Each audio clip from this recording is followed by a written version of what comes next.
Moresquete a bordo! Hoje estamos aqui em mais uma gravação do podcast Moresquete Cast e eu tenho a grata satisfação de trazer o grande amigo Marcos Vilela. Estou aqui. A gente se conheceu aí de uma maneira muito bacana, através de uma conversa dele no Clubhouse com os gestores que trabalhavam com ele na plataforma na época do Pablo Marçal, onde ele foi CEO das 27 empresas na época. E aí eu queria que ele mesmo se apresentasse e já falasse um pouco mais sobre como que chegou na Clubhouse, que é onde a gente se conheceu. Caramba, senta que lá vem história, viu, Fabrício, que negócio aqui. A história vem de um bom tempo, mas enfim, é um prazer, uma honra estar aqui. Muito obrigado pelo convite. Contar um pouquinho da minha história e fazer alguma correlação com as histórias que as pessoas vivem na vida, né? Eu sou uma pessoa comum, vivo uma vida comum e as vidas comuns, quando resolvem fazer algo extraordinário, é que saem fora da caixa e as pessoas começam a ver como alguém como referência em algo. Então eu sempre busquei ser referência em liderança, que era algo que eu gostava de fazer e era como se fosse, era a minha atividade. Então, como sendo minha atividade, quanto mais eu me desenvolvesse, melhor eu faria. E aí, quanto mais eu me desenvolvi, melhor eu fiz, mais oportunidades eu tive. E maior subiu a responsabilidade, mais eu tinha que estudar para me provar, para me manter, para fazer aquilo que eu amava. E acabou que isso virou uma grande profissão. Então, assim, minha história de carreira antes do Clubhouse, no offline, eu acredito que ela era muito maior do que foi no primeiro ano do online. Porque só de liderança de pessoas diretamente, eu liderei mais de 10 mil pessoas. Então, eu tive 18 anos de experiência trabalhando como executivo de grandes empresas, né? Trabalhei numa gigante de telecom do Brasil, uma gigante de educação no Brasil. Só que quando eu fui para o online, isso é muito mais intenso. E aí é o legal do online. Porque antes essas 10 mil, muitas o contato vai se perdendo, o tempo vai passando, você não tem tanta relação direta mais ao longo do tempo. Já no online não. Quanto mais pessoas chegam, mais você tem acionamentos, mensagens e fica às vezes até insustentável de você conseguir responder todo mundo. E aí por isso que eu já abro caixas de pergunta para tentar interagir numa pergunta de para dar resposta para vários. Você sabe que isso que você falou é bem importante, porque eu mesmo, no início, eu achava que aquilo ali era desnecessário, eu não via a importância dessa ferramenta. E hoje, que eu estou seguindo os teus passos, sim. De certa forma, e de outras pessoas que eu modelei, eu comecei a fazer isso. E é incrível como você realmente consegue manter a interatividade com a audiência, né? Então, eu até digo para vocês aí de casa, às vezes vocês acham que, talvez vocês pensavam igual eu, não era nem desnecessário, eu achava que era perda de tempo e vagabundagem, quem ficava na internet. Mas depois que eu fui vendo o quanto os ensinamentos que a gente consegue passar com a nossa história de vida podem ajudar as pessoas, aí eu vi o quanto isso se faz necessário ser feito e passou a ser prazeroso abrir uma live, fazer uma aula, responder uma pergunta, entrevistar alguém, porque você aprende. E além de aprender, você ensina automaticamente milhares de pessoas que te acompanham. Então isso é algo muito nobre, é muito bom. Eu sempre digo que para mim não existe sentimento melhor, pelo menos para mim, que eu gosto de sentir, de ser útil. Quando eu sinto que eu sou útil para alguém, para uma causa, para uma pessoa, eu me sinto valorizado. Falo, caramba, eu sou foda mesmo. Porque eu sinto aquele sentimento, cara, eu estou valendo para alguma coisa. Tudo que eu fiz ou eu passei serve para alguma coisa. Então esse sentimento é muito, para mim, é muito bom sentir.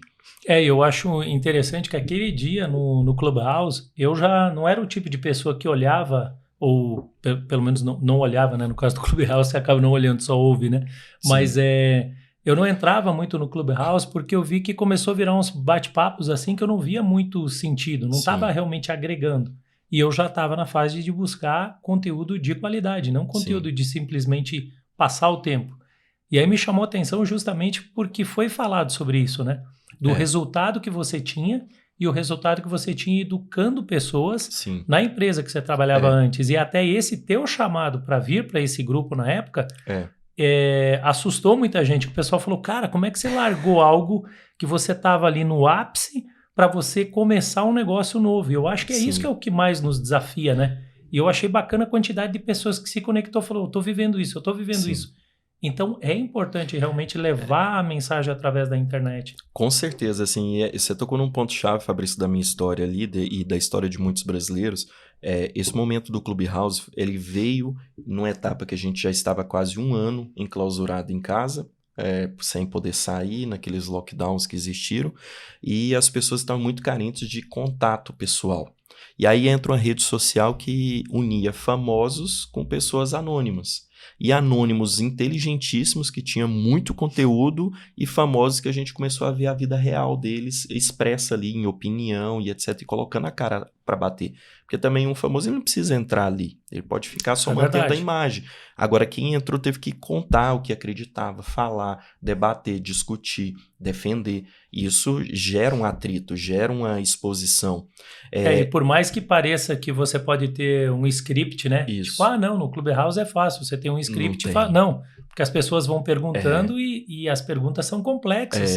Não são aquelas perguntas básicas. Não é combinado, né? E a pessoa entra com perguntas. Eu vi muita coisa complexa. Eu também, assim, eu vi discussões grandes acontecerem depois, inclusive, as pessoas ao vivo se reconciliando, famosos. Então, esse foi um momento muito importante. Esse momento eu entrei como um anônimo lá, para acompanhar e, enfim, interagir, conhecer, aproveitar um pouco mais daquele momento que estava, como você falou mesmo no início, foi muito de ensino.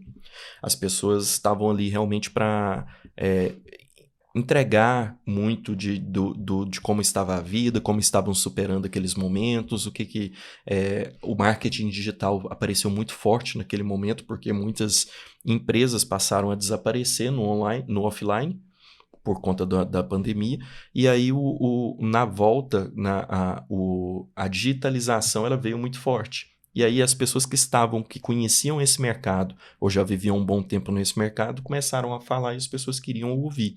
E eu era uma dessas. Nessa época, eu cuidava de todo o televendas da Oi. Tinha mais ou menos 5.000 pessoas que vendiam. Eu tinha call center em Curitiba, em Salvador, e em São Paulo e em Teresina, no Piauí. Então, era muita gente, já era muita responsabilidade, só que esse canal ele estava reduzindo. Ninguém gosta de atender uma ligação de vendas. Quando alguém te liga para vender, você desliga. Então, não faça isso. Tem minha equipe que estava te ligando lá e você desligando na cara deles. É verdade. Mas, enfim, é uma coisa chata. A gente sabia disso. A gente ligava, realmente, não era para oferecer qualquer coisa. A gente tinha um motivo para estar ligando para a pessoa e eu orientava sempre o time a explicar esse motivo para ter pelo menos uma abertura maior. Só que o digital ele veio para te acessar de uma forma que você não imaginava. Quem aqui, por exemplo, nunca passou de um story? Imagina, a gente está conversando aqui, estamos falando de relógio, eu tenho um relógio, você tem um relógio também, a gente falando sobre funcionalidades desse relógio. Quando eu abrir meu Instagram, começar a passar em story, de repente, entre um e outro vai vir um patrocinado de um relógio. Mas por quê? Porque a gente estava falando, porque a gente digitou, porque nós pesquisamos, eu te mostrei um relógio. E aí o algoritmo entende que eu estou buscando por aquilo. Isso é uma coisa fantástica que eu, na época, não tinha a mínima ideia de como que funcionava. Mas se bem utilizado, sim, isso é realmente uma ferramenta maravilhosa de você utilizar hoje para o seu negócio. Perfeito. E aí, lá na Oi, a gente estava buscando isso. Como que a gente digitalizava esse processo da venda para atrair mais clientes de uma forma simples. E aí eu entrei nesse Clubhouse como forma de pesquisa, como forma de entender melhor esse mercado que para mim eu era analfabeto. Aquele dia foi o primeiro dia que você entrou e conectou toda aquela quantidade de pessoas? Primeiro dia. Quando Deus tem algo preparado, meu amigo, não adianta, você só precisa pôr o pé, que aí ele vai pôr um chão lá para você pisar. Então, eu fui com um intuito e saí com outro. Eu saí com uma proposta de trabalho aqui em São Paulo, que foi para assumir a presidência das empresas aqui do Pablo. Esse convite foi feito ao vivo, foi sensacional. Eu acho que tinham 5.000 pessoas lá assistindo, você era uma delas. Sim, sem dúvida. Assim, eu estava, para quem não, acabei não citando isso, nessa época, para você ver como o alcance realmente é poderoso, eu tinha colocado algumas coisas que me interessavam. Me interessava a liderança, que é uma coisa que eu estudei por muito tempo, mas não tive a chance de aplicar eu mesmo como líder de equipes, que nem você fez. Sim. E aí mapeei isso e coloquei que eu gostava de branding e queria entrar em grupos que falassem de uma maneira com maior qualidade sobre branding. Sim. Que não fosse simplesmente replicando o marketing. Sim. E eu estava lá no Catar nessa época. E aí você vê como essa questão que você falou do algoritmo funciona. Eu estava fazendo outra coisa no celular e veio o aviso, olha, abriu a sala assim, Eu falei, cara, deixa eu ver o que tem aqui. E era realmente para eu estar lá. Porque as legal. pessoas que estavam falando sobre essa transição de carreira e a dúvida sobre você seguir o seu coração Sim. e acreditar no que Deus estava te mostrando. E você acabou de falar exatamente a mesma coisa. E assim, é importante para esse momento de transição, e aí até para as pessoas entenderem esse momento, as pessoas acham, nossa, o cara chamou o outro do nada para trabalhar com ele. Não é do nada. Nada é do nada. É verdade. Nada é por acaso. Nada acontece do dia para a noite. Existe uma história por trás de tudo. Então, quando você acha que algo é do nada, não, existe algo muito grande por trás. Então, lembra que de valorizar a sua história. Às vezes você não está, você menospreza o seu passado, mas ele vai ser importantíssimo para o que vai acontecer no seu futuro.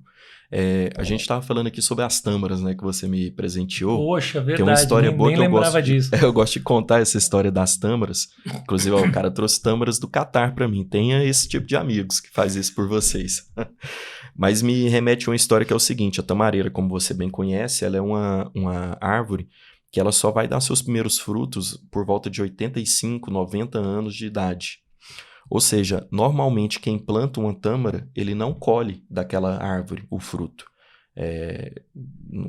Então a chance é mínima, é remota de você colher um fruto de uma árvore que você plantou, de uma tamareira. Mas por que você come tâmara? Porque alguém plantou. Então é importante você plantar mesmo não pensando em colher. Por quê? Porque se você está desfrutando de algo que alguém plantou e você está colhendo por ele, faça o mesmo para a próxima geração, senão a tâmara acaba. Então esse ensinamento da tâmara eu levo para a minha vida. Algo que eu fiz pelo Pablo lá no passado, quando a gente se encontrou, quando a gente trabalhou juntos, nós trabalhamos 8, 9 anos juntos na Brasil Telecom, call center, na época. Quando ele entrou eu já era supervisor. E aí a gente se conheceu, eu dei para ele algumas dicas, alguns ensinamentos de como eu fiz para me tornar supervisor. Obviamente com mais outras pessoas que ele modelou, ele chegou até onde ele queria, só que aí eu já era coordenador. E aí ele, e aí, como que faz para ir para esse novo nível? E aí a gente caminhava muito próximo lá, a gente conversava sobre muita coisa e a gente divergia de muitos assuntos, só que sempre respeitosamente. E reconhecia o resultado do outro. E a gente, em parceria, fez grandes resultados juntos. Então, quando chegou a necessidade dele ter uma pessoa que fosse leal, que fizesse o resultado acontecer, um José do Egito, como ele chama, para assumir as empresas dele, ele entra no Clubhouse. Ele tinha acabado de sair de uma reunião com o conselho dele e ele tinha decidido trazer uma pessoa de mercado que tivesse o coração igual ao do Nésio, que é um excelente coração, mas com alguma experiência que ele precisava para aquele momento, porque o Nésio foi muito importante no start das empresas. Precisava agora alguém para a organização das empresas. E quando eu assumi, eu ainda falei, eu sou o cara da organização, vai precisar de um cara da finança, que é o próximo. E depois vai precisar o cara do equity, que é o da venda. Então eu sabia que eu não era esse cara, eu sabia qual era a minha função e minha posição. E aí quando ele entra na sala depois dessa reunião, ele me encontra lá esperando para fazer uma pergunta. E aí é o momento que ele fala, cara, é o Marcos Vilela que a gente trabalhou junto? Eu falei, isso. Ele falou, cara, aí começou a me elogiar, falou que esse cara é sensacional, é o maior líder que eu já conheci, o cara governava lá junto comigo no Brasil Telecom, o cara conhece minha história, meu passado. E aí na hora ele falou, cara, pronto, é o cara que eu precisava. Ele me chamou aqui para São Paulo para fazer uma entrevista apenas para validar, pelo que eu entendi, o meu coração. Porque ele não perguntou em momento nenhum minha experiência técnica, até porque ele já sabia dessa experiência. Ele só queria saber onde estava. Levava a sério essa questão de conhecer o coração. Todas as perguntas foram só voltadas para minha vida pessoal, para o meu casamento, o que eu gostava, o que eu não gostava de fazer, o que eu amava ou não, meus planos futuros. Então era tudo nesse sentido. Sobre minha relação com Deus, como estava, e obviamente eu respondi toda a verdade para ele, porque no momento ele era um papo de amigo para mim. Eu não tinha necessidade de ter interesse à vaga. Primeiro que eu não sabia quem ele era, né? Grandiosidade aqui do marketing digital, não conhecia, não sabia da história, era meu primeiro dia de Clubhouse. Segundo que eu não sabia ainda o tamanho dos negócios. E terceiro, porque eu era muito bem remunerado e trabalhava e era muito bem reconhecido onde eu estava. E estava feliz onde eu estava. Só que quando ele faz a proposta, eu senti de Deus que eu deveria aceitar. E aí, então as pessoas acham assim, foi do nada. Não, tem uma construção. Então o que você faz hoje, a forma como você trata uma pessoa hoje, lá na frente, pode virar uma proposta de trabalho para você, pode virar uma gigante oportunidade, pode virar uma sociedade. Então, a forma como você trata alguém hoje é a tâmara que você está plantando. Talvez você não colha, mas pode ser que você vai colher. E o fruto vai ser aquele fruto maravilhoso. Quem conhece tâmara sabe como é. Então, fica esse aprendizado. Não menospreze o seu dia de hoje. Não fique só sonhando no futuro. Construa hoje. E as relações que você vai construir hoje, o aprendizado que você vai tirar hoje, as pessoas que estarão caminhando do seu lado hoje, felizes por ter você ao lado, vão te valorizar lá no futuro. Pode ter certeza disso. E você sabe que o mais interessante de tudo isso que você está falando é que eu lembro que agora você colocou mais umas peças da engrenagem do que disparou no meu coração a certeza de que aquilo que eu estava recebendo de Deus era verdadeiramente um chamado. Sim. Porque ali eu estava experimentando uma coisa que talvez você tenha passado muito na vida. A pessoa fala assim, cara, mas vocês são doidos. E eu lembro que a coisa que mais se falava lá das pessoas que estavam ali, ele falou, cara, mas vocês são doidos, não existe isso. Como é que o cara estava com os conselheiros dele? E aí, nesses membros do conselho, eu não sei quantos de vocês já participaram disso, mas quando a empresa começa a tomar certa proporção, você precisa de conselheiros. Tanto que, biblicamente, já fala, né? Salomão fala para você ter multidão de conselheiros. Quanto mais conselheiros que sejam fidedignos, que tenham comprometimento e, por isso, o alinhamento de coração, mais eles vão te ajudar em tomar uma decisão. Sim. E aí eles já tinham alinhado isso, você entrou, não sabia nem porquê, mas foi uma coisa que Deus te inclinou a estar lá aquele dia. Sim. E eu também senti a mesma coisa. Entra nessa sala, que essa sala é importante. E eu vi tudo isso acontecendo ao vivo e a cores. E é interessante, depois eu vou pedir para você falar um pouquinho da construção da tua marca, do que significa o barco, legal. Porque um amigo meu falava, até isso tem um alinhamento que eu nunca imaginei. Tem um amigo meu que, assim como eu, atuou muitos anos como comandante e, apesar de ser na área da aviação, ele usou o exemplo de um barco. E ele falou assim, quando você se conecta com Deus, Deus vai esperar de você que você esteja no comando. Ele está sobre tudo. Sim. Ele não vai te dar a limpeza do barco, a manutenção das velas, essas coisas. Sim. E aí ele falou, você tem que esperar que Deus... É engraçado que o Pablo hoje fala algo parecido com o que ele falava, do vento, do fluir. E ele falou assim, a tua função, a tua missão é, você prepara o barco, você limpa o casco, você ajusta a vela, você estuda o mar, você tem os mapas, tudo e fica pronto. Em algum momento, quando for verdadeiramente o momento de Deus, ele vai alinhar a vontade dele com a tua preparação e você vai estar naquele lugar que você deveria estar. Sim. E pelo que eu entendi, foi justamente o que aconteceu com você. Você não estava procurando emprego. Como você bem falou, você estava numa condição muito boa. Só que aquele momento foi a hora que Deus acelerou, né? Eu vejo muita... E hoje eu já experimentei isso, né? Acelerou o card e falou, é isso aqui. É esse momento que... Você pode falar um pouco como na que verdade, foi? eu estava buscando um crescimento, um aprendizado na parte digital. E aí Deus me entrega aquilo que eu estava buscando. E o Pablo buscando alguém para governar as coisas dele que tivesse um coração como eu tinha lá no passado. E aí ele me encontra. Então, assim, Deus junta os propósitos. Mas se eu não tivesse entrado na sala, se ele não tivesse entrado na sala, nada disso hoje teria acontecido. Então, assim, existe também um passo que a gente tem que dar. Às vezes as pessoas, por exemplo, a história de Davi é muito engraçada. As pessoas, principalmente o início da história dele, ele é tido como uma pessoa franzina, um pobre Davi contra Golias. O Davi, nossa, jamais ele iria ganhar. Mas quando você lê a história de Davi, você vê o preparo dele, você vê que existe possibilidade sim dele ganhar daquele gigante. Davi já tinha matado um leão, Davi já tinha matado um urso, Davi era um guerreiro, Davi ele era treinado no campo. Ele era um pastor de ovelhas, mas ele tinha treinamento, ele sabia como domar feras, ele tinha coragem, ele encarava. Então, assim, só do leão e do urso que ele já tinha matado, vários soldados talvez não tinham passado por esse treinamento, e Davi tinha.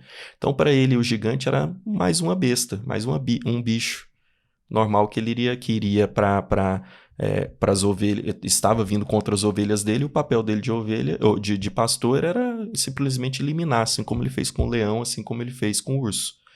Então, Davi, ele era preparado. Então, ele não é aquele garotinho que a gente imagina. Davi já era um jovem rapaz, ele já era um homem, vamos dizer assim. Então ele não era um garotinho qualquer que enfrentou. Então ele teve todo um preparo e se colocou à disposição para fazer o que precisava acontecer. Então se a gente agir como a gente pensa sobre Davi, a gente não vai matar Golias.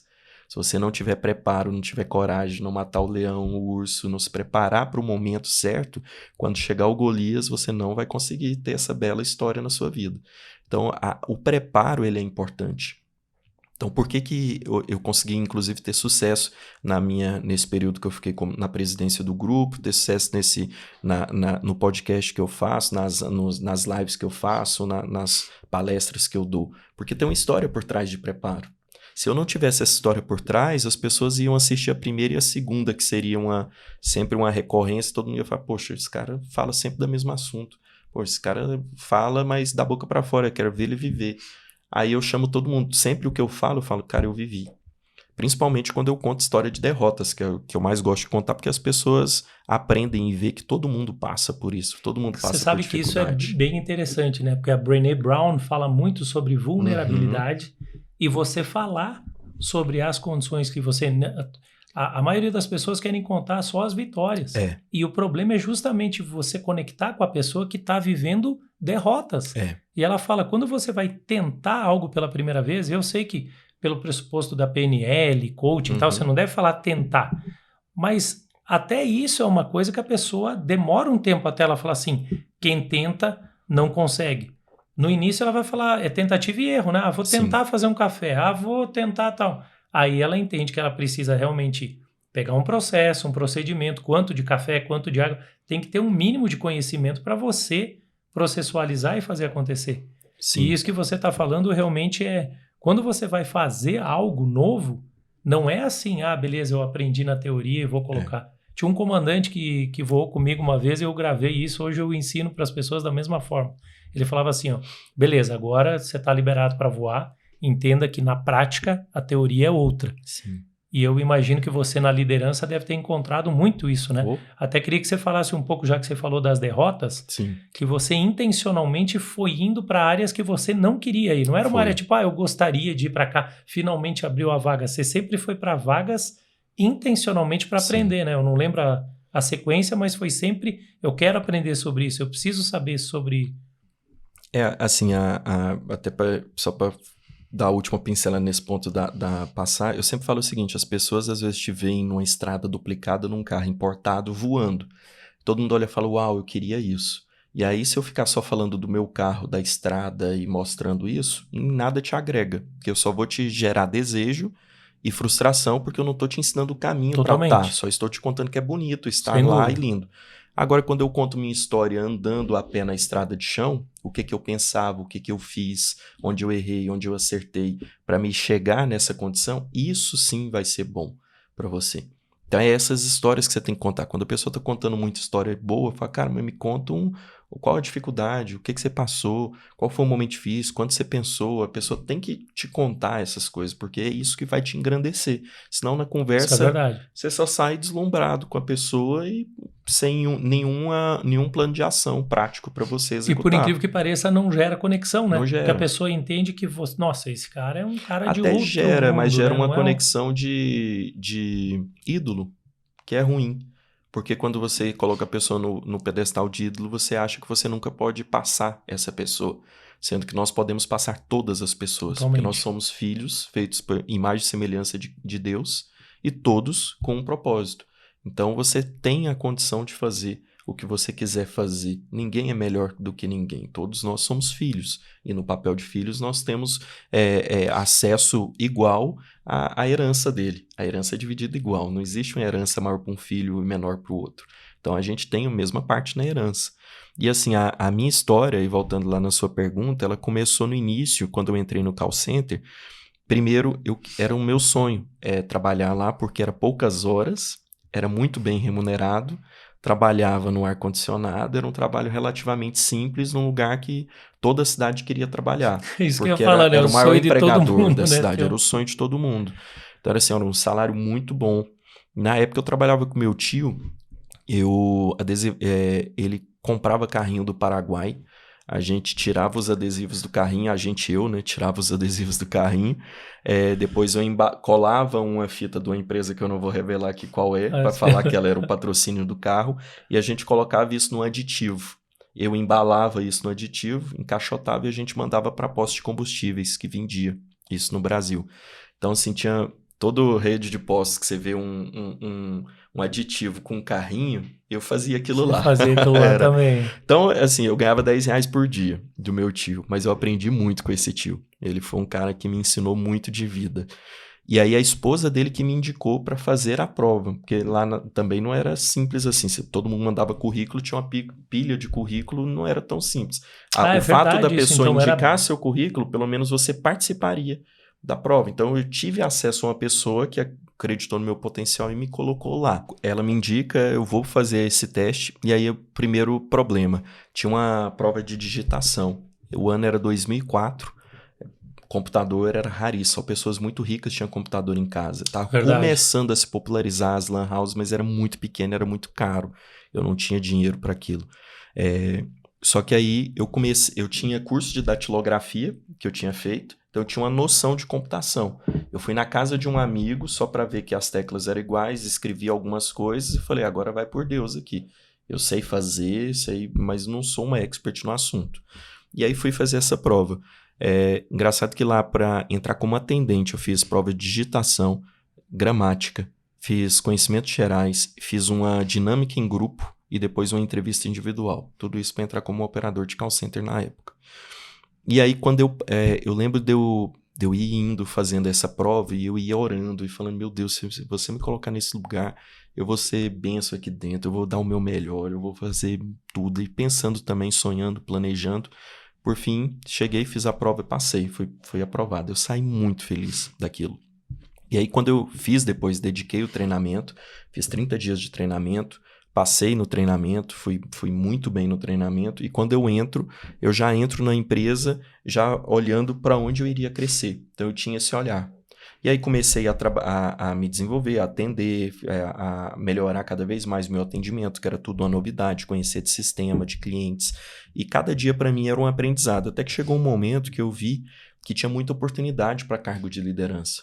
E eu sempre gostei, eu fui líder eu sempre fui de igreja evangélica na minha infância, então eu fui líder de crianças, fui líder de adolescentes, fui líder de jovens. Então eu já tinha a liderança. E como é bom essa caminhada, né? Porque você desenvolve a liderança de forma natural. Você desenvolve de forma natural, porque ali, principalmente a rotatividade, todo ano, nesses cargos você roda. Então, se é líder um ano, no outro você é discípulo, você precisa ajudar. Então, isso faz com que você aprenda a trabalhar dos dois lados. Inclusive, é você não ter apego ao poder, você ter apego à liderança mesmo por si, que é algo muito nobre. Cara, aí, isso é algo muito importante. Depois a gente vai entrar no teu livro, e aí eu quero falar justamente sobre essa questão do apego ao poder. E aí eu entro nesse negócio, né, começo a ver e falo, cara, eu quero ser líder. E aí uma coisa que me veio uma sacada foi o seguinte, eu trabalhava só na área de faturas, e geralmente os supervisores, eles eram promovidos dentro da própria área, era muito raro alguém de uma área para outra. E a área de faturas era pequena e estava reduzindo. E tinha uma área que estava crescendo em Goiânia, que era serviço e reparos, que cuidava de outras coisas, particularidades da linha telefônica. Então surge um processo lá para unificar, criar uma área para atender clientes de alto valor, que seriam atendidos em fatura, porque o cliente detesta, né? Você chega e não é aqui, te transfiro. Não é aqui, te transfiro. E o cliente de alto valor, na época a Brasil Telecom queria fazer o seguinte, cara, quero dar um atendimento premium para ele. Então o cara caiu, o atendente precisa saber fazer tudo por ele. E aí tinha esse treinamento. E aí foi onde eu me atinei para ter múltiplos skills. A palavra multi-skill apareceu na minha vida. Quanto mais skill você tem, quanto mais skills você agrega para sua vida, mais possibilidades você vai ter de crescimento. Então, quanto mais estagnado você fica numa área só, mais você restringe as suas possibilidades. Então, eu vendo essa oportunidade, falei, cara, chegou, caiu, é isso aí, eu vou fazer. Detalhe, não ganhava nenhum real a mais. Aí meus amigos todos começaram as críticas. Sempre tem os caras que te criticam errado. Então é importante você não ouvir também todo mundo. Você ouvir todos, mas tomar as melhores decisões. Vários falaram assim, cara, você é maluco, você vai trabalhar o dobro, porque você vai fazer serviço, reparos e faturas e ganhar o mesmo salário? Não faz sentido isso. Eu não vou, eu não quero. Eu falei, cara, eu quero porque eu vou aprender uma coisa a mais. Só que eu tinha na minha cabeça o seguinte, eu quero porque eu vou aprender mais e eu vou aumentar minhas possibilidades de ser supervisor, que eu posso ser tanto serviço reparos quanto de faturas. E aí fui para essa área nova, fiz novamente o treinamento, entrei e lá eu fui promovido a líder de atendimento que substitui o supervisor em férias, em momento que ele precisa ir para reunião e etc. E aí eu passei nesse processo, virei líder. De lá, a área era muito pequena também, não tinha tantas possibilidades de crescimento. Fiquei um bom tempo lá, uns 6 meses, e não apareceu nenhuma oportunidade. Então aparece a oportunidade para ir para a área de retenção, que é aprender negócio, aprender negociação, e era uma área comissionada. E eu acho que essa é a área mais importante que tem dentro de uma empresa, né? Você conseguir trazer de volta um resolver problema. Resolver problema e problema mais complexo, né? E resolver o problema que o cliente tem a razão, você é empregado pela empresa, você precisa conciliar os dois. Muito daquilo que a gente viveu... Que a gente viveu quando a gente foi por conta daquilo que eu aprendi lá como operador em retenção. Então, é entender como, inclusive, eu não sei se você lembra, o Pablo falou, ele é especialista em retenção, ele vai cuidar desse tema para mim, mas o Vilela não está autorizado a reter vocês. Porque ele sabia que se ele me libera para reter, eu ia reter todo mundo. Então... Cara, e eu acho que isso que você está falando, eu acho que esse é o maior aprendizado que eu tive com ele naquela época, que foi justamente uma coisa que eu apliquei agora, esses dias, num projeto novo que a gente está vivendo. Sim. Uma pessoa se levantou e falou assim... eu senti no coração de ligar para todas as pessoas e fazer com que elas sejam alcançadas. Eu falei, excelente. E isso até faz parte de um projeto meu, pessoal, onde eu enxerguei que você precisa ter acolhimento, gerar pertencimento para você conseguir exponencializar o resultado. Senão não tem comprometimento. Eu vejo hoje muitos líderes falando, eu queria que a pessoa se comprometesse, mas se ela não for acolhida, se ela não se sentir pertencedora, não tem por que ela dar o sangue ali dentro. E aí essa pessoa falou assim, deixa que eu vou ligar para todo mundo para trazer eles de volta. Eu falei, só vou te fazer uma única solicitação. Liga para a pessoa, faz com que ela se sinta amada, acolhida e pertencedora. Mas não faz campanha para ficar quem já está com o coração fora daqui, quem não está querendo passar. E eu acho que foi mais ou menos isso que ele te falou. E foi o que eu senti a maneira que você trabalhou. Porque eu assumi um problema... Eu vi que esse problema estava muito arraigado na cultura que foi colocado no início e eu falei, só tem um jeito de mudar, colocando a minha cultura aqui. E aí eu tive carta branca para colocar minha cultura. À medida que eu coloco minha cultura, eu só quero quem quer essa cultura. Quem não quer, é bom para mim e para eles estejam fora. Então eu resolvi essa situação. Então eu acolhi quem quis ser acolhido. Falei, a partir de agora é assim que vai funcionar. Óbvio, tinha muita objeção, E aí eu fui contornando todas as objeções. Sempre educadamente, sempre de uma forma propositiva. Porque se você está num problema, você precisa querer sair. Não adianta você lamentar, chorar, espernear, brigar, xingar, brigar. Não vai resolver o problema. Agora, juntos, pensar uma solução, a gente sai do buraco juntos. Então a gente pensa, então tem que ser propositivo. E aí eu busquei ser propositivo e quem aceitou foi muito bem acolhido e bem-vindo. E aí nós estamos juntos aqui até hoje, graças a isso. Quem não topou, tá tudo bem também, só que segue a sua vida e vai indo no seu caminho. E sabe o que me chamou a atenção nessa questão de ser diferente, você estar numa negociação e simplesmente uma retenção? É que eu lembro que eu coloquei alguns pontos com bastante convicção e você não fez aquilo que a maioria das pessoas faz. Não, é isso aí, realmente, eu concordo. Não. Você falou, peraí, esse ponto você tem razão, isso aqui aconteceu. Agora, isso aqui é assim, então você contextualizou e trouxe a elucidação do que era verdadeiramente de bom que a empresa estava fazendo. E para isso você tem que ter o know-how, como você falou, o multiple skills, para você saber, não, peraí, na área da vendas a gente trabalhou assim, nessa área é assim, o produto que a gente tem é diferenciado, a proposta que a gente tem agora, você conhecia bem qual era a proposta, e eu posso dizer aqui, foi cumprido, tudo que foi falado aquele dia foi cumprido, quem quis ficar, recebeu, e recebeu até mais, teve over-delivery de outras pessoas que eram gestores, né, na época, e falaram, não, eu vou te ajudar nisso aqui. E é gratificante, não é, Vilela? É missão cumprida. É dever, novamente, aquele sentimento, fui útil. Então é muito bom sentir isso. Mas voltando lá na história e reforçando a questão do múltiplo skill, quando sai o processo seletivo para supervisão, eu tinha 3 skills acumulados. Então foi muito fácil passar. Mas por quê? Eu tinha uma bagagem anterior. já em relação a isso. Eu tive um caminhar, então eu me capacitei para estar. Então não caiu de mão beijada. Então eu fui o supervisor na época mais novo, com 19 anos.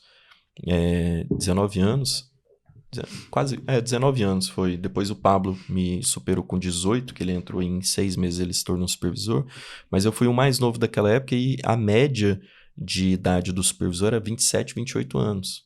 O mais novo na minha época, ele tinha 24 anos. E é o Antônio Carlos, Tonhão, amigo meu até hoje. Que inclusive eu fiz a mesma coisa que o Pablo. Quando eu cheguei e eu quis isso, eu fui atrás do Tonhão. Eu falei, ô Tonhão, como que faz para ser supervisor aqui? Você é o mais novo, você tem 23 ou 24 anos. Como que faz? Ele me contou o que precisava ser feito, me deu essa dica do múltiplo skill e por lá eu fui. E aí eu segui o que ele me falou. E o Pablo veio me buscar, eu acho, mesmo intuito. Cara, você é o mais novo aqui, como que eu faço para te superar? E eu fiz o mesmo que o meu amigo fez por mim. Falei, cara, é esse o caminho. E ele trilhou esse caminho. Então, às vezes as pessoas acham que é do dia para a noite, não é do dia para a noite. Às vezes as pessoas acham que é no momento certo e não é no momento certo. Às vezes é necessário você passar também por dificuldade. Aliás, não foi na primeira prova que eu passei, foi na segunda prova. A primeira que eu não fiz o processo seletivo, fui buscar meu feedback, aí falaram, não, falta maturidade para você. E faltava mesmo, 19 anos, mas te sobra é falta de maturidade. Na aviação eles aplicam isso também. A maioria das empresas tem no que a gente chama lá de Manual Geral de Operações, fica definido qual é a diretriz da empresa. E a maioria delas é acima de 25 anos que você aceita qualquer cargo. Então, só que ali não tinha idade. E aí eu, sabendo disso, eu pressionei a psicóloga do RH, né? Eu falei, você tá querendo dizer que eu só vou passar quando eu tiver X idade? Qual é essa X idade? Só para eu saber e não me candidatar enquanto não tiver. Ela, não tem idade. É porque você precisa amadurecer mais. Eu falei, como que eu amadureço mais? Perguntas, vai fazendo perguntas. E ela, você precisa colar com os supervisores, os mais velhos, pegar, aprender um pouco mais, ter um pouco mais de experiência nisso. E me deu algumas dicas de coisas que eu deveria fazer. O que eu fiz? A maioria das pessoas, quando tem um resultado que não é o que ela queria, fica emburrada, fica chateada e dá as costas para aquilo e começa a culpar a empresa. Ah, aqui é carta marcada só que passa. Ah, é só se for amigo de alguém. Ah, então quer dizer que só se eu ficar mais velho, então nunca mais vou tentar isso aqui. E as pessoas se anulam. Eu não, peguei tudo que ela falou e fui fazer. Colei nesses supervisores, ficava um tempo dedicado a mais junto com esses supervisores mais velhos, fui ajudando eles, eu tinha a função de agente líder, né? Então eu substituía, e quando eu substituía eu dava o meu melhor, fazia com que a presença, a ausência dele não fosse notada, com que eu estava suprindo ela em todas as necessidades. Então nisso eu fui conquistando o respeito das equipes e o respeito do grupo de supervisores. Quando eu vou para a minha segunda prova e vem aquela brilhante pergunta, né? Por que eu devo te contratar e não os outros? Aí eu peguei e meti no peito da mulher, né, da psicóloga. Eu falei, simplesmente porque na última você falou que faltava isso, e eu cumpri. Eu fiz isso. Você pode falar com o supervisor e supervisor tal, eles vão te dar referência. Você pode falar com essas duas equipes que eu substituí, eles todos me topariam como líder deles mesmo, sendo mais novo. E você pode ver que isso aqui, as minhas notas de qualidade, minhas outras coisas que você pediu para que eu melhorasse, eu melhorei realmente também. Melhorou. Aí eu falei, então, assim, tudo que você me pediu eu fiz. E eu tenho múltipla skill, tenho isso, fui contando minha história toda, tenho vontade e tal. Então, por isso que eu me sinto preparado. Então, não tinha como eu ser reprovado. Então, eu já falei, já sabia qual seria o resultado. Porque eu me capacitei e fui atrás de executar. E mesmo assim, se ela fala, não, mas agora eu lembrei, falta mais alguma coisa. Qual coisa seria? Essa. Eu iria atrás e iria fazer. Porque numa segunda entrevista, quando eu pegasse ela de novo ali me entrevistando, e ela mandasse essa pergunta, e eu falasse, porque na primeira vez eu fiz isso, e na segunda eu fiz mais isso aqui, o que essa pessoa vai falar? Fala, cara, é melhor passar esse cara. Porque ou eu vou passar ou ele vai vir me confrontar todas as entrevistas mostrando que o que eu estou falando ele está fazendo e eu não estou aprovando ele. Ou seja, não é uma questão dele, é uma questão minha. Eu não estou conseguindo dar o feedback bom para ele, porque tudo que eu mando ele fazer, ele faz. E aí chego e falo que ainda não é hora. Mas você sabe que é bem interessante. Isso que você falou, para mim, é um dos maiores aprendizados aqui de algo que eu vinha estudando, buscando entender, mas eu não estava conseguindo processualizar. E você respondeu claramente o que acontece. Sim. Primeiro, você precisa ter comprometimento e buscar complementar o que está te faltando para você assumir o cargo. Sim. Mas, por outro lado, eu trabalhei em várias empresas que a política era, você falava assim, cara, ok, eu reprovei para comandante. O que me falta para ser comandante? Então, devido à política da empresa, não podemos revelar exatamente qual foi o conceito. Tá, mas eu precisaria saber pelo menos em que área tal. Então, pois é, isso aí você deve saber, a gente não... E ali foi ao contrário, ela falou para você, você precisa melhorar a liderança, Sim. você precisa melhorar a maturidade, Sim. você precisa aprender mais, você... Aí você tem condições, então é o que você falou. Às vezes as empresas... eu lembro que tinha uma empresa que tinha uma política, se o candidato a comandante falhasse por 3 vezes na entrevista de comando, ele não prestava para aquilo. Só que você não tinha um programa de mentoria lá dentro para preparar o cara para ir. E você não tinha um programa de feedback adequado para dizer o que faltava. Sim. E o instrutor não conseguia te entregar totalmente aquilo. Então, isso é bem interessante que você falou. Eu acho que essas coisas hoje já estão caindo, né, Fabrício? Eu acho que se você buscar essas companhias que antes tinham essa postura, eu acho que elas não têm mais, porque é uma postura muito burra. Porque você desperdiça talentos. Desperdiça totalmente. Você tem um cara que tem a vontade, está buscando e você não dá o feedback para ele ir atrás. Então é muito ruim. Como que vai ser na sorte? Então, um cara para ser comandante precisa de sorte, sendo que comando é tudo menos sorte, né? Totalmente. É preparo, é técnica, é procedimento, é processo, é tranquilidade. Nunca é sorte. Não, e se a pessoa está se candidatando, ela tem interesse em realmente fazer dar certo, né? Ela não está indo lá, vou lá só por então, isso. A melhor forma é você dar o caminho, principalmente porque muitos não vão seguir o caminho que você deu.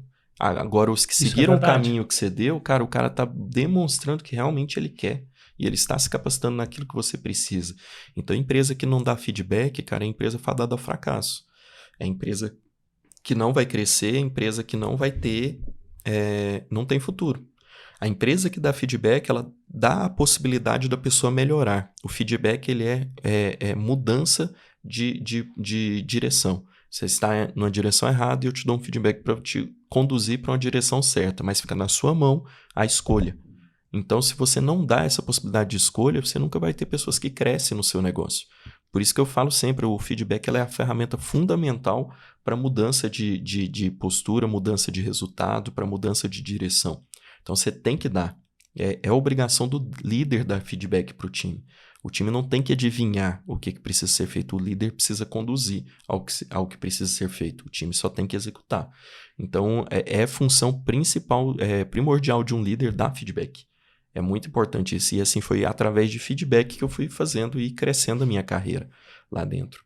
Até eu queria aproveitar e te perguntar, baseado em tudo isso que você falou e de desenvolver o Multiple Skills, qual a técnica, assim, ou o maior desafio? O que você pode falar sobre você, depois de ter entrado, né, na empresa, né, que a gente falou do início desse, chamado pelo Pablo, e de você fazer a gestão como CEO de 27 empresas?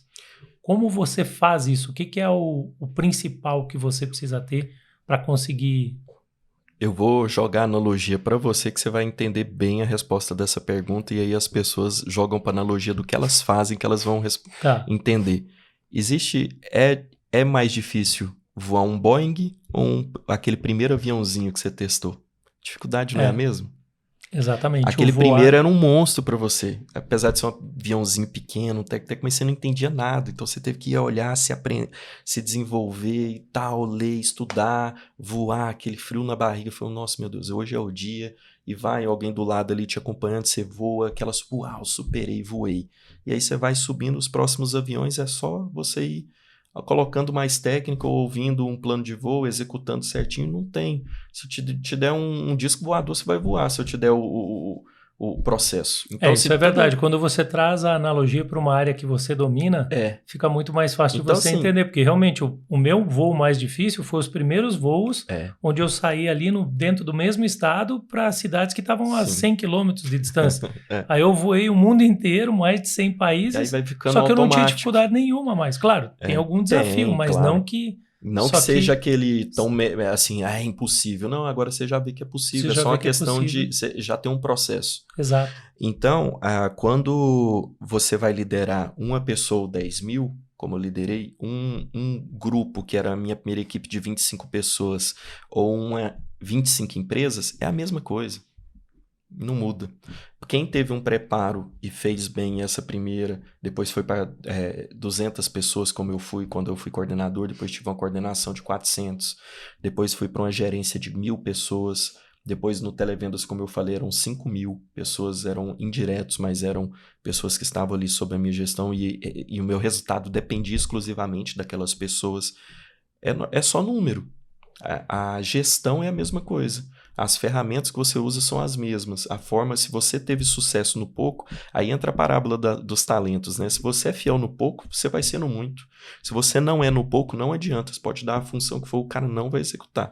Então, quando você é fiel no pouco, você vai ser no muito. Você voou bem uma aeronave pequena, seguiu todos os processos, todos os procedimentos, fez da melhor forma possível, fez aquele voo, assim, nota 10, cara, pode te dar qualquer outra aeronave, dando o treinamento que você vai voar.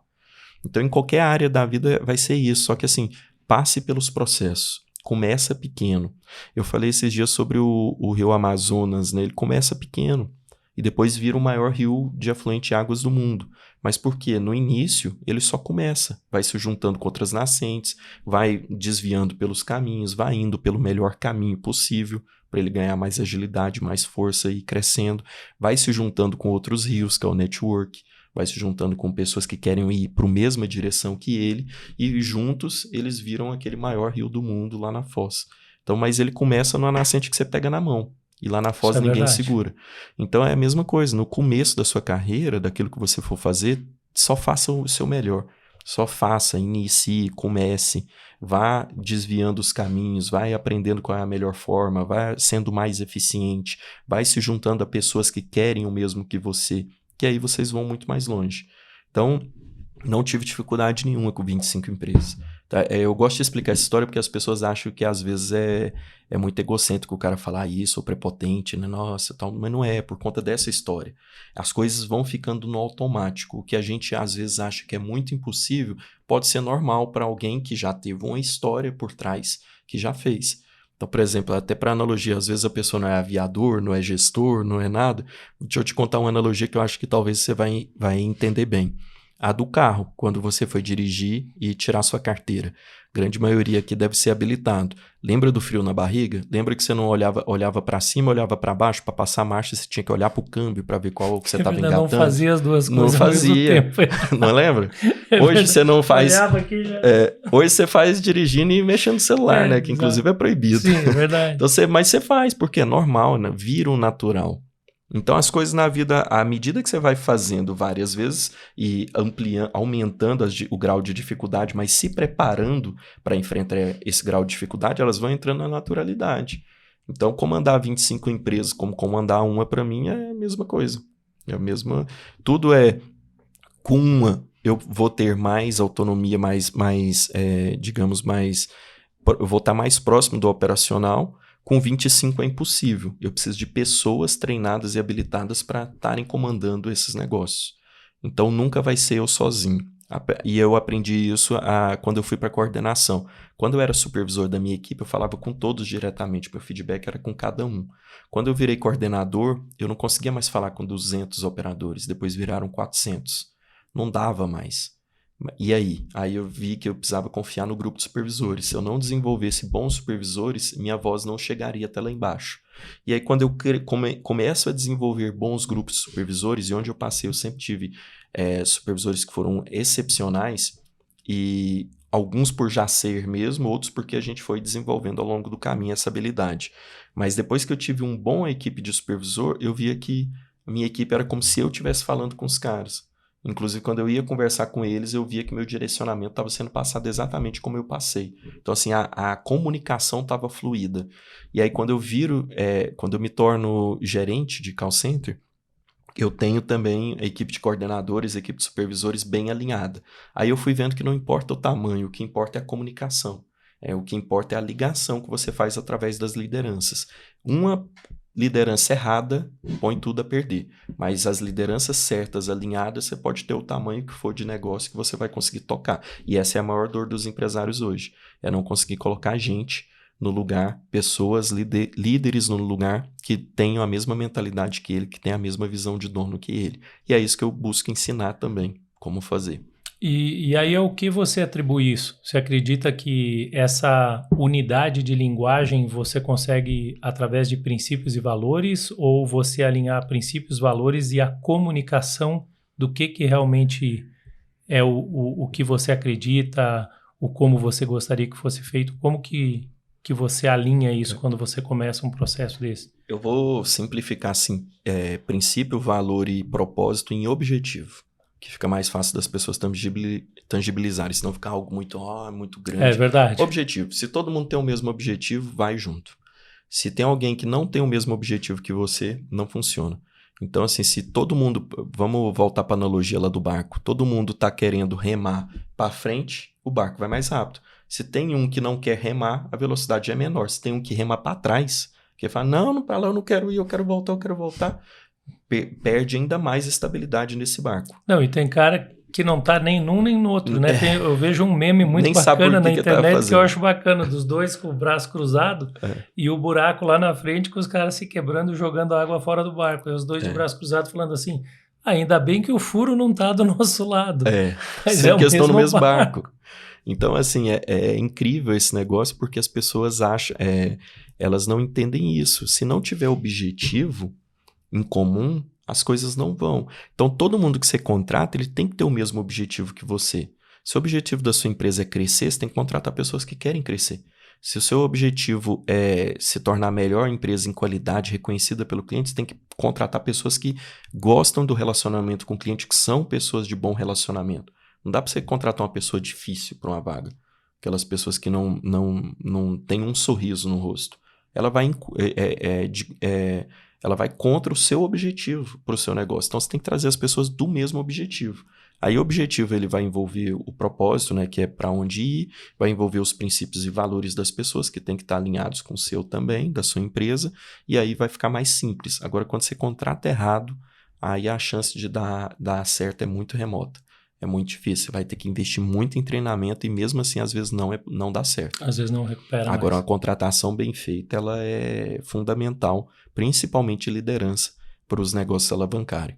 Vilela, uma das coisas mais fantásticas de tudo isso que a gente viveu juntos foi eu poder ler o prefácio do teu livro. Feito pela Sara. Feito pela Sara. E eu entendi, e eu vou te ser sincero, cara, por tudo que a gente já tinha vivido e saber da qualidade...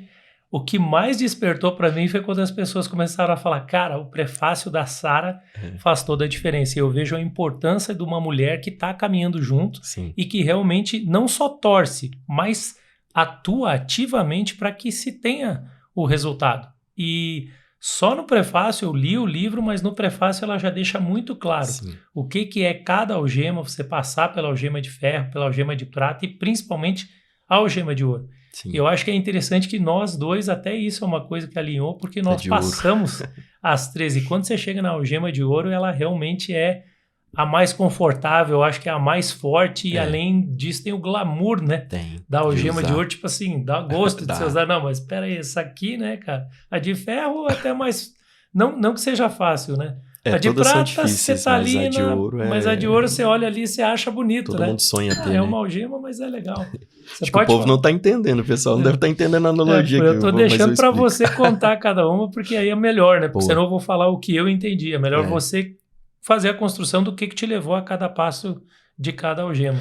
Não, legal assim, desse livro que eu escrevi, em breve ele vai estar aí nas bancas. A Sara fazendo o prefácio foi muito bom, porque ela viveu junto comigo todos esses momentos. Então, por isso que ela endossa lá e ela conta como foi isso e como se livrar, né, dessas algemas. Então, assim, a Sara foi fundamental na minha vida em tudo, na minha organização financeira, na minha maturidade, nos meus investimentos, na minha forma no meu direcionamento, na firmeza nas decisões. Ela ponderou várias decisões que eu queria tomar e eu voltei atrás porque ela não estava confortável, e várias que ela estava, a gente foi juntos e tivemos muito sucesso. Então, assim, ela é fundamental na minha vida, eu não vivo sem ela de forma nenhuma mesmo. Nosso casamento é para sempre e, assim, eu só vejo vantagem desde que eu me casei, então não tem nem consigo ver minha vida sem ela. Então, realmente foi muito importante para mim. E a história das algemas é a seguinte, eu fiz uma analogia no meu livro, 3 algemas que as pessoas usam e não sabem. A primeira é a de ferro, que é uma algema de escravidão, que é pessoas que não têm posicionamento, não falam, não emitem suas opiniões, têm medo de desagradar as pessoas, não sabem dizer não. E essas pessoas muito dificilmente vão liderar alguma coisa. Então é necessário você se livrar dessas amarras, dessas algemas de ferro, ter posicionamento, começar a exprimir sua opinião e começar a parar de ligar para o que as pessoas pensam e pensar mais em você do que nos demais. A de prata, ela é a de estabilidade. E aí não é só serviço público. Às vezes tem pessoa que está na iniciativa privada e não quer crescer. Ah, não, mas se eu crescer eu vou ser mandado embora. Ah, olha só, é muito mais difícil. Ah, mas eu não quero ter essa vida, eu quero ficar aqui no meu quietinho, que eu vou aposentar aqui. Então tem gente, tem empresário também que tem essa algema de estabilidade, que é a de prata. Ele fala, não, meu negócio eu não vou crescer não, se eu ficar pequeno aqui é melhor, quando crescer dá muito trabalho. É só crescer que a empresa vai falir. Melhor um na mão do que 2 voando. Aí vai essas mentalidades, digamos, burras mesmo, que as pessoas vão tendo, que faz elas nunca atingir a exponencialidade. Então essas pessoas perdem muita oportunidade por não querer crescer em qualquer dos lugares, principalmente também em serviço público. Passa num concurso, estuda e assim é muito difícil passar num concurso no Brasil, é uma vitória, mas é uma vitória que a pessoa comemora e para. Cara, se você conseguiu passar nesse concurso, você consegue continuar estudando para passar em outro. Então segue a evolução, não desanima. Se você gosta de serviço público, vai galgando e buscando cada vez mais crescer e se desenvolver e passar em outros. Então não pode estacionar e ficar parado. E aí eu falo nesse livro como livrar também disso, como fazer, quais são os caminhos para você desatar. E a de ouro é aquela quando você ganha um salário tão alto que todos os seus amigos, sua família falam, uau, meu sonho de vida era ter essa sua vida. Meu sonho de vida era ganhar esse seu salário. Meu sonho de vida era viver isso que você vive. Só que às vezes a gente tem salário que é caro ganhar. Então, tem salário que é muito caro você ganhar. E aí você passa a trocar tudo aquilo que era valioso para você por conta de dinheiro. Então você passa a não ter tempo mais para sua família, não passa a ter tempo para seus filhos, não passa a ter tempo para sua esposa, não passa a ter tempo mais para sua saúde. E aí você vai indo para uma vida que vai te levar à morte. Uma vida de estresse, uma vida de preocupação. E aí não se paga aquele dinheiro que você ganha. E aí quando você abandona essa algema, e aí eu falo sobre propósito, né, que é importante você entender qual é o seu propósito de vida para você ir conduzindo a sua carreira para isso, para você poder fazer aquilo que você ama e não aquilo que te dá dinheiro. Não que o que você ama não te dê dinheiro, mas tem muitas pessoas que estão só fazendo o que dá dinheiro sem nenhum prazer naquilo. E aí é muito triste. E eu entendo bem isso que você está falando, porque o que eu percebi por ter vivido isso? Ela escraviza tanto, por isso que me parece que ela é a mais difícil de ser quebrada, porque você passa a ter orgulho daquilo. Sim. Você fala assim, poxa, mas se eu sair daqui... É de estima que eu chamo, né? Você é estimado. Exato. Você é estimado onde você está. E aí se você não sabe verdadeiramente quem você é, e você não tem um propósito muito forte, sim, e isso foi o que me tocou. Quando eu li, eu falei assim, caramba, foi o que eu passei. Porque eu queria ser mais do que eu via sendo. Sim. Eu queria entregar. Eu queria viver isso que você viveu, transformar a vida das pessoas, sim, tornar as pessoas melhores do que elas vinham sendo. E principalmente fazer com que a pessoa saísse da estabilidade e fosse para algum caminho transformador. Mas aí a maioria das pessoas que eu falava assim, você tá doido, cara, você tá aqui, isso aqui é o melhor, como é que você vai sair daqui? Sabe quantas pessoas começam e quebram? Sabe quantas pessoas... E aí você vem... Porque realmente dessa posição, qualquer coisa abaixo, teoricamente é pior. Sim. Como é que foi para você isso? Assim, quando chega o momento da decisão, primeiro você começa a ficar insatisfeito com você mesmo, você fala, cara, eu tô indo na verdade, assim, tem uma boa forma de mudar, de você tomar melhor essa decisão, e foi o que eu fiz pra mim. Vai no futuro, faz uma viagem no tempo e se enxerga no futuro onde você vai estar com as atitudes que você tá tomando. Como vai estar sua saúde, como você se vê, como vai estar seu relacionamento, como vai estar sua vida pessoal, sua vida amorosa, sua vida com seus filhos, como estarão seus filhos em relação a você, se relacionando com você no futuro. Faz essa viagem no tempo e você vai ver. Eu fiz a viagem no tempo e eu vi que eu estava morto, que eu iria infartar, sei lá, ou morrer. Eu não via saúde para mim passando dos 50, 60 anos. E eu falei, cara, não é isso que eu quero. E eu via que tudo aquilo que eu estava acumulando não era o que me satisfazia. Eu falava, não era isso que eu quero. E aí, quando você volta pro passado, ou pro presente, né? Volta de novo nessa viagem, e aí agora? É esse futuro que você quer viver ou você vai mudar? E aí eu comecei a mudar a minha realidade. Comecei a mudar a minha vida, comecei a mudar as coisas que eu buscava, até que eu encontrei essa oportunidade de fazer uma grande mudança, fazer uma grande transição. Então, por isso que eu fiz também essa grande transição. Foi mais simples para mim. Outra coisa para as pessoas não ficarem paradas no tempo, que eu sempre falo, é uma frase que eu carrego, tá nos meus livros, na minha caneca, nas minhas coisas todas, fique sempre em movimento, esteja sempre em movimento, sempre em movimento, essa é a frase. Então, quando você está sempre em movimento, você está sempre evoluindo, crescendo, buscando coisas novas. E coisas novas virão até você. Então, nunca fique estagnado. Então, eu sempre busquei estar em movimento. Quem olha meu currículo vê a quantidade de cargos que eu já tive, os lugares que eu já passei, as áreas. Eu contei um pouco aqui no início só da minha jornada, mas eu tive uma jornada executiva grande também depois que eu assumo as posições de liderança. Quando eu assumo essa gerência, eu acho que foi 2008. Então já estamos aí em 14 anos só de liderança executiva mesmo. Eu já era líder, né, desde supervisão. Mas essa liderança executiva que eu fiz em várias áreas me trouxeram muito aprendizado. E eu sempre busquei áreas que me desafiassem. Eu nunca quis quando eu chegava numa área, eu resolvia, e aquela área ficava agora no automático, eu falava qual é o próximo passo. E eu buscava próximos passos. Eu buscava novas coisas que iriam me desenvolver. Então, eu nunca quis ficar em zona de conforto.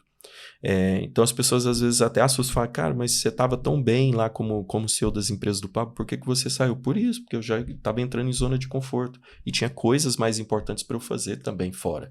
Então, eu tomei outro passo. Ah, mas você vai continuar fazendo só isso? Eu nunca vou continuar fazendo só nada. Eu sempre vou estar fazendo uma coisa diferente. Eu sempre vou estar em movimento. Então, onde você vai estar daqui a alguns anos? Cara, eu tenho certeza absoluta que não vai ser aqui. Só isso que eu tenho. Porque eu vou estar buscando novos desenvolvimentos. Mas você vai para os Estados Unidos, você vai ficar lá o resto da vida? Com certeza absoluta não. Porque o resto da vida é muita coisa. E eu sempre vou estar em movimento. E onde tiver uma oportunidade, algo que eu cresça, que eu aprenda, que eu busque, vai ser onde eu estarei. Por falar nisso, eu queria que você falasse um pouco dessa questão de estar em movimento, até para as pessoas que hoje estão nessa dúvida. Pô, eu quero montar o meu negócio e eu quero finalizar a minha carreira fazendo algo que realmente me dê alegria. Uhum. Então, antes da mensagem final, ou se você quiser, daí já fala sobre isso e já deixa uma mensagem final, eu queria que você falasse um pouco sobre a alegria que te deu você ter criado o teu programa de mentoria e ver as pessoas te dando feedback do quanto você transformou, depois você formou um Masterminds, e isso tudo aconteceu logo depois de você escrever o livro. O que você podia falar para quem está nesse caminho, o quanto te deu de alegria e... Eu tinha aquele sentimento de ser útil, né, que eu falei que eu gosto de ter e gosto de sentir, eu tinha muito na iniciativa privada, só que eu fazia o meu ser útil, era atingir metas, era bater resultados financeiros para a empresa. Só que esse resultado financeiro eu não via revertendo na vida dos outros, eu via só na minha, através do meu salário e meu bônus. Então, por exemplo, eu fiz R$1 bilhão de 2009 a 2020 lá na Oi. R$1 bilhão de faturamento, minha área levou para a Oi. O que virou desse dinheiro? Nada. O que virou na minha vida? Uma bela de uma bonificação. Agora, na vida das outras pessoas, muito pouco. Não vejo nada. Não tangibilizo nada. E aí, quando eu começo a mentorar agora e trabalhar com micro e pequenos empresários, eu vejo o resultado. Porque o resultado é nas famílias deles, nos negócios deles e indiretamente nas famílias das pessoas que eles empregam. Então, se eu fizer 1.000 empresários atingirem 1 milhão, é o mesmo 1 bilhão. Só que eu estou mudando no mínimo 1.000 famílias de condição, levando elas para uma vida muito melhor, que elas vão conseguir levar também outras pessoas embarcadas. Então a satisfação é muito maior.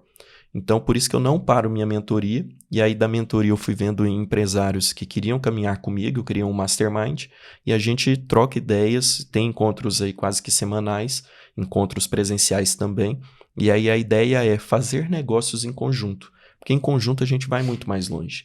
Em conjunto a gente consegue criar parcerias, criar negócios que vão evoluir.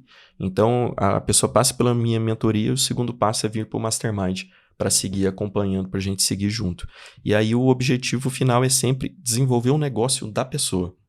Porque o meu dinheiro eu já tenho, minha liberdade eu já tenho, minha autonomia eu já tenho.